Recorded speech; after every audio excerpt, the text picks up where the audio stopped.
Properties of determinants, ये continuation में है। पिछली वीडियो में हमने 5 प्रॉपर्टीज़ डिटर्मिनेंट की थी और अभी 6th प्रॉपर्टी पे आ गए हैं। If a row of a determinant has entries in some form, यानी प्लस के फॉर्म में हम लिख लें, then the determinant can be written, तो ये डिटर्मिनेंट हम लिख सकते हैं इन सम ऑफ 2 डिटर्मिनेंट्स। तो उस डिटर्मिनेंट को फिर हम 2 डिटर्मिनेंट में स्प्लिट कर सकते हैं और उनके दरमियान प्लस लिख के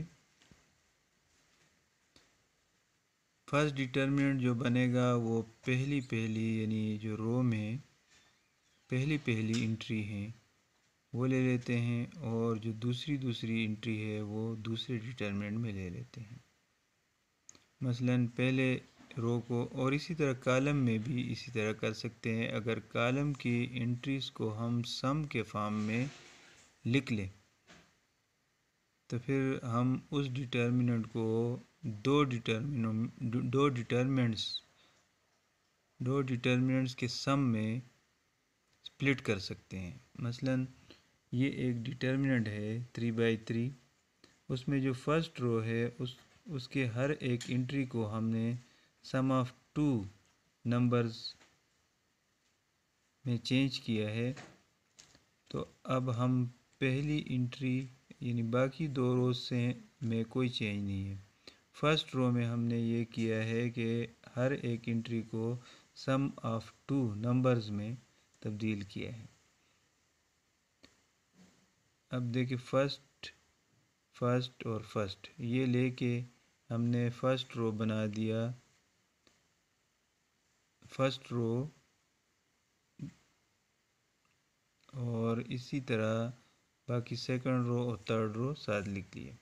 इसी तरह फिर जो फर्स्ट रो है उसके सेकंड एलिमेंट सेकंड नंबर लेके हमने एक रो बना दिया और सेकंड रो और थर्ड रो उसी तरह लिख लिए और दरमियान में प्लस लिख दिया। अब ये डिटर्मिनेंट 2 डिटर्मिनेंट के प्लस में हमने चेंज कर दिया।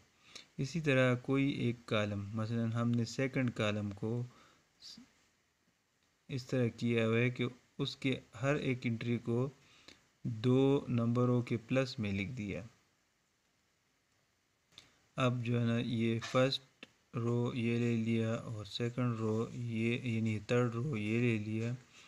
अब जो सेकंड रो है उसके फर्स्ट को जो नंबर है उनको लेके हमने ये कॉलम बना दिए।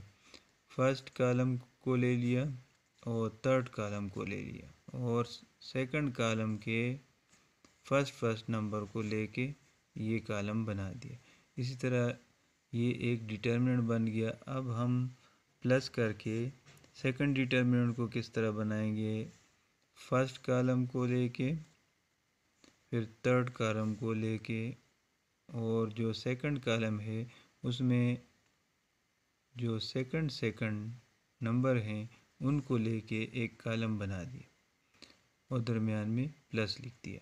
अब ये जो है ना हमारे पास 2 डिटर्मिनेंट आ गए, इन दोनों का प्लस पहले डिटर्मिनेंट के बराबर है। ये तो हो गया 3/3 मैट्रिक्स में हम इस तरह करते हैं। 2/2 में भी इस तरह कर सकते हैं, 2/2 में भी इसी तरह कर सकते हैं। मसलन ये है कि एक डिटर्मिनेंट है, उसमें जो फर्स्ट रो है उसको हमने हर इस तरह किया कि फर्स्ट एंट्री और सेकंड एंट्री को दोनों को प्लस फॉर्म में लिख दिया। फिर एक डिटर्मिनेंट इससे पहला किस तरह बनाया कि पहली एंट्री इसकी ले ली और ये भी पहली एंट्री ले ली, तो हमने फर्स्ट रो जनरेट कर लिया, सेकंड रो उसी तरह लिख दिया। फिर सेकंड डिटर्मिनेंट यानी प्लस लिख के और एक और डिटर्मिनेंट बना दिया, उसमें फर्स्ट रो के जो सम यानी प्लस के बाद जो सेकंड नंबर है उनको लेके एक रो जनरेट कर लिया और सेकंड रो उसी तरह लिख दिया। अब आ जाएं यहाँ पे कॉलम में फर्स्ट कॉलम को सपोज़ हमने इस तरह बना दिया कि हर एक एंट्री को सम ऑफ 2 नंबर्स लिख दिया, ठीक है। और जो सेकंड कॉलम है वो एज इट इज़ है, फर्स्ट कॉलम में सिर्फ चेंज कर लिया। अब जो दो डिटर्मिनेंट में कैसे चेंज करेंगे, सम ऑफ 2 डिटर्मिनेंट्स कि जो फर्स्ट कॉलम है उसके पहले पहले नंबर को लेके एक कॉलम बना दिया और सेकंड कॉलम उसी तरह ही है। फिर प्लस दूसरा डिटरमिनेंट कैसे बनाया कि जो फर्स्ट कॉलम है उसके जो सेकंड नंबर है प्लस के बाद उनको लेके हमने फर्स्ट कॉलम बना दिया और सेकंड कॉलम यही ले लिया। अब ये एक डिटर्मिनेंट को हमने सम ऑफ 2 डिटर्मिनेंट्स चेंज कर दिया। इसके लिए एक एग्जांपल करते हैं ताकि बिल्कुल समझ आ जाए। इसमें क्या करेंगे कि हमने एक डिटर्मिनेंट ले लिया 2 5 7 9। अब जो फर्स्ट रो है इसको हम इस तरह बनाते हैं कि हर एक एंट्री को सम ऑफ 2 नंबर्स चेंज कर लेते हैं। मसलन 2 को हम लिख लेते हैं 3 - 1। अब 1 + 1 भी ले सकते हैं, आप 7 - 5 भी ले सकते हैं, कुछ भी ले सकते हैं। इसी तरह 5 को हमने सपोज़ कर लिया 2 + 3 और 7 9 जो सेकंड एंट्री है इसको एज इट इज़ ले लिया। अब जो है ना इसको आगे जाके क्या करते हैं कि 3 और 2 को लेकर फर्स्ट रो जनरेट किया और 7 9 सेकंड रो है वो लिख दिया, प्लस दूसरा डिटर्मिनेंट किस तरह बनाते हैं -1 और 3 को ले लिए और सेकंड रो जनरेट हो गया, 7 9 उसी तरह लिख दिया। तो इस तरह एक डिटर्मिनेंट सम ऑफ 2 डिटर्मिनेंट्स में तब्दील कर दी। अब चेक भी करना है कि आया वाकई इसकी जो वैल्यू है और इन दोनों की जो वैल्यूज़ है उनका प्लस ये दोनों सेम है। चेक करते हैं 2 5 7 9 को जब डिटर्मिनेंट को ओपन करते हैं तो -17 आता है। फिर अभी इस डिटर्मिनेंट को जब ओपन करते हैं तो इससे 13 आता है और इस डिटर्मिनेंट को जब ओपन करते हैं तो इससे -30। अब 13 और -30 -17, पहले वाली डिटर्मिनेंट जो है होल डिटर्मिनेंट है उससे भी -17 आता है और इस डिटर्मिनेंट और इस डिटर्मिनेंट दोनों की जो वैल्यूज़ हैं उनका सम वो भी -17 है। तो इस तरह ये प्रूव हो जाता है कि ये डिटर्मिनेंट इन दोनों डिटर्मिनेंट के सम के बराबर है। अब आ जाए कॉलम के लिए भी इसी तरह करते हैं। यही डिटर्मिनेंट हमने दोबारा ले लिया और 2 5 7 9 ये डिटर्मिनेंट है। इसको जब ओपन करते हैं तो -17 आता है हमारे पास। अब इसके एक कॉलम को हमने इस तरह कर दिया कि 2 को लिख दिया 5 - 3 और 7 को लिख दिया 10 - 3 और सेकंड कॉलम उसी तरह लिख दिया। तो 5 10 और 5 9 ये एक डिटर्मिनेंट प्लस -3 - 3 और 5 9 ये दूसरा डिटर्मिनेंट। अब इस डिटर्मिनेंट को जब ओपन करते हैं तो -17, इस डिटर्मिनेंट को ओपन करते हैं -5 और इसको ओपन करते हैं -12, दोनों का प्लस -17। तो इसी तरह ये क्लियर हो गया कि एक डिटर्मिनेंट को हम दो डिटर्मिनेंट के सम में लिख सकते हैं। अब आते हैं प्रॉपर्टी नंबर 7 पे।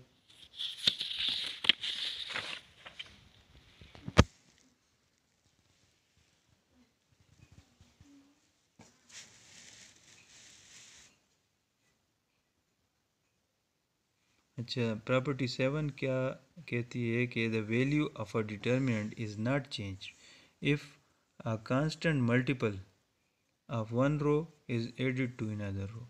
अगर एक रो को हम किसी नंबर से मल्टीप्लाई कर लें, उसके हर एक एंट्री को किसी कांस्टेंट नंबर से मल्टीप्लाई करके दूसरे रो में प्लस कर दें, तो डिटर्मिनेंट की वैल्यू पे कोई फ़र्क नहीं पड़ता।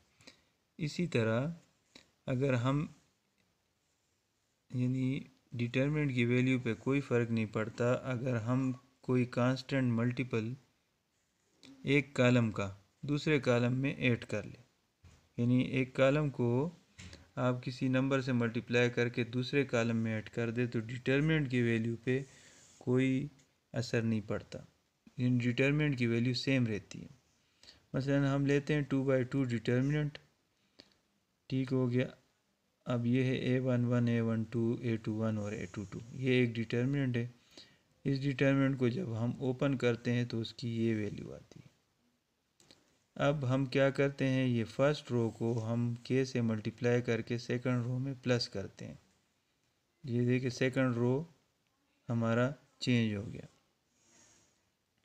अब इस डिटर्मिनेंट को आप ओपन करें तो ये A11 इससे मल्टीप्लाई हो जाता है और माइनस A12 इस इंट्री से मल्टीप्लाई हो जाता है। इसको ओपन कर दे, A11 A22 plus K A11 A12 और माइनस A12 A21 और फिर माइनस और प्लस माइनस और K A11 A12, ये हो गया। ये दोनों देख ले एक जैसी वैल्यूज़ आ रही हैं, तो ये काट के और एक के साथ प्लस एक के साथ माइनस कैंसिल, इन दोनों को कैंसिल कर दें। बाकी जो रह जाता है ये वही है सेम कि जो डिटर्मिनेंट की वैल्यू है। तो हमने इतना कुछ कर लिया, इसके बावजूद डिटर्मिनेंट की वैल्यू पे कोई असर नहीं हुआ, डिटर्मिनेंट की वैल्यू सेम रही। अब हम प्रॉपर्टी नंबर 8 पे जाते हैं। For diagonal scalar or triangular matrices the determinant value will be product of entries on principal diagonal। ये एक डिटर्मिनेंट है और ये है ट्रायंगुलर मैट्रिक्स की डिटर्मिनेंट। ये डिटर्मिनेंट है ट्रायंगुलर मैट्रिक्स का। अब इसमें देखिए नीचे वाली इंट्रीज ज़ीरो हैं, डायगोनल इंट्रीज मौजूद है और उससे ऊपर इंट्रीज मौजूद है। इसको अगर आप ओपन करते हैं तो इसका आंसर आएगा 2 × 3 × 4। इसी तरह तो इसको हम जनरलाइज फॉर्म में इस तरह लिखते हैं कि अगर एक डिटर्मिनेंट है और वो है ट्रायंगुलर, तो जो उसका आंसर होगा वो A11, A22 और A33, यानी डायगोनल इंट्रीज का प्रोडक्ट। अब आ जाए जी इधर, हम लेते हैं एक डायगोनल मैट्रिक्स कि जिसमें प्रिंसिपल डायगोनल पे इंट्रीज मौजूद हैं और प्रिंसिपल डायगोनल के अलावा बाकी सब ज़ीरोज़। तो इस डिटर्मिनेंट को अगर आप ओपन करते हैं तो इसका आंसर भी डायगोनल इंट्रीज का प्रोडक्ट है। इसको भी हम जनरलाइज फॉर्म में इस तरह लिखते हैं कि डायगोनल एलिमेंट्स मौजूद है, बाकी ज़ीरोज़ हैं, तो डायगोनल एलिमेंट्स ये हैं, इनका प्रोडक्ट जो है ना, अगर इसको ओपन करते हैं तो यही आएगा। इसी तरह स्केलर मैट्रिक्स एक ले ले और उसका डिटर्मिनेंट ले ले, स्केलर मैट्रिक्स का डिटर्मिनेंट। इसको जब आप ओपन करते हैं तो इसका आंसर भी डायगोनल एलिमेंट्स का प्रोडक्ट आता है। Thank you.